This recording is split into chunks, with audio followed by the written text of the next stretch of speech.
안녕하세요. 여러분의 안과주치, 안과전문의 송환입니다. 지난 두 영상에서 다초점 인공수정체에서 말하는 적응이 뭔지, 그리고 그 적응은 도대체 언제까지 기다려볼 수 있는지 이야기했습니다. 오늘은 그럼에도 불구하고 끝내 적응이 실패해서 이 재수술을 고민하게 될 때, 그때 꼭 알고 계셔야 할 것들에 대해 이야기해 보겠습니다.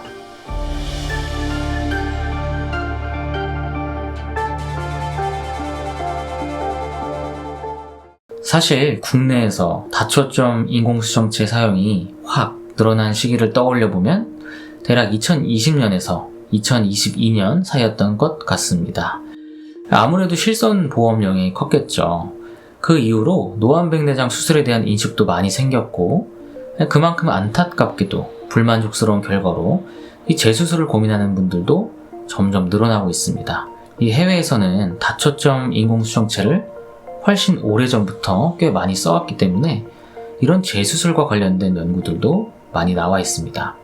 그래서 오늘은 그러한 연구들을 바탕으로 핵심을 한번 간단하게 정리해 보겠습니다. 먼저 이 재수술을 하게 된 가장 주된 이유가 뭘까요? 먼 거리가 뿌옇게 보인다는 거였습니다. 논문에서는 이걸 왁시 비전, 그러니까 뭔가 왁스를 발라놓은 것처럼 막이 낀 느낌이라고 표현을 합니다. 그런데 이분들 시력 검사를 해보면 대부분 0.8 이상, 이 수치상 시력은 좋은 경우가 많았다는 겁니다.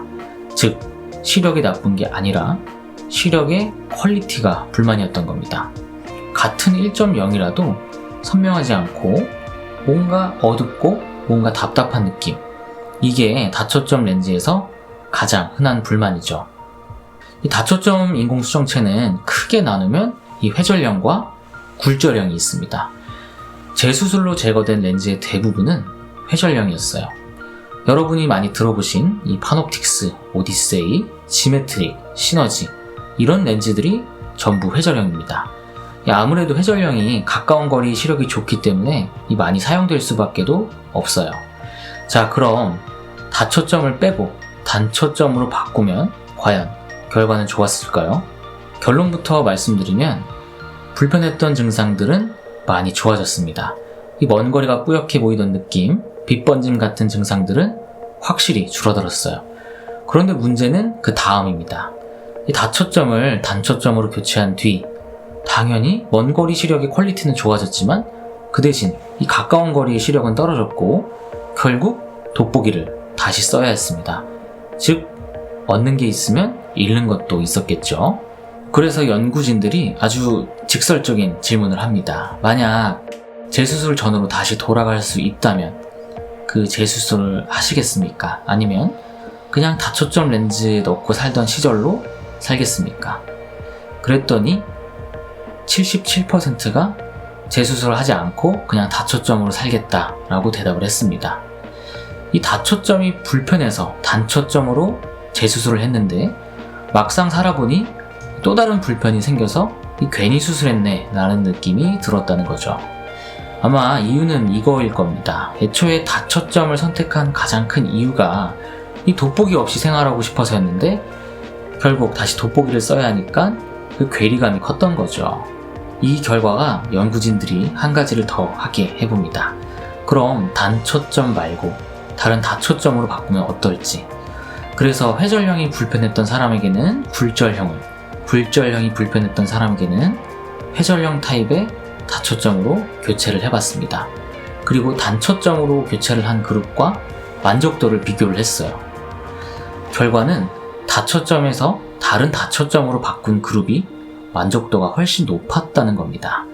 다시 돌아가도 이 수술을 하겠냐는 질문에 다초점으로 교체한 그룹에서는 33%만 안 하겠다고 대답을 했어요. 아까 단초점으로 교체한 그룹의 77%와 비교하면 차이가 꽤 크죠. 이 결과는 이 다른 방식의 다초점으로 교체를 하는 것도 분명 의미가 있다는 근거가 됩니다. 회전형에 적응을 못했다고 해서 이 모든 다초점에 적응을 못하는 건 아니라는 겁니다. 하지만 여기서 중요한 것은 33%, 그러니 3명 중 1명은 다초점으로 다시 바꿔도 후회를 했다는 겁니다.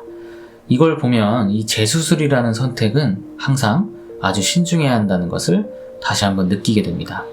그럼 이러한 재수술은 과연 안전할까요? 솔직히 말씀드리면 처음 백내장 수술보다 훨씬 어렵고 위험한 수술이 될 수 있습니다. 첫 수술 후에 한 1, 2개월 이내라면 비교적 인공수정체 교체는 수월할 수 있지만 6개월 혹은 1년 이상 지나게 되면 이 인공수정체와 주변 조직이 단단히 유착이 되면서 제거 난이도와 합병증 위험이 많이 올라가게 됩니다. 그리고 여기에 후발백내장 레이저, 그러니까 인공수정체 뒤를 이 레이저로 청소를 해놓은 상태라면 수술 난이도는 또 올라가게 되죠. 그래서 개인적으로는 이 다초점 인공수정체 수술 후에 만족도가 높지 않다면 이 후발백내장 레이저는 가능하면 뒤로 미루는 게 맞다고 생각을 합니다. 물론 꼭 해야 하는 상황도 있습니다. 이 모든 경우가 같지는 않아요. 오늘은 이렇게 다초점 인공수정체 재수술에 대해 이야기해봤습니다. 요즘 보면 재수술을 너무 쉽게 생각하시거나 이 재수술만 하면 무조건 좋아진다고 기대하시는 분들도 종종 있습니다. 하지만 재수술은 결코 가벼운 선택이 아닙니다. 그럼 이런 질문이 남죠. 애초에 재수술 가능성이 매우 낮고 이 만족도가 높을 확률이 큰 방법은 없을까? 다음 영상에서는 모노비전, 믹스앤매치처럼 이 백내장 수술의 다양한 전략들에 대해 하나씩 이야기해 보겠습니다. 오늘 영상은 여기까지입니다. 시청해 주셔서 감사합니다.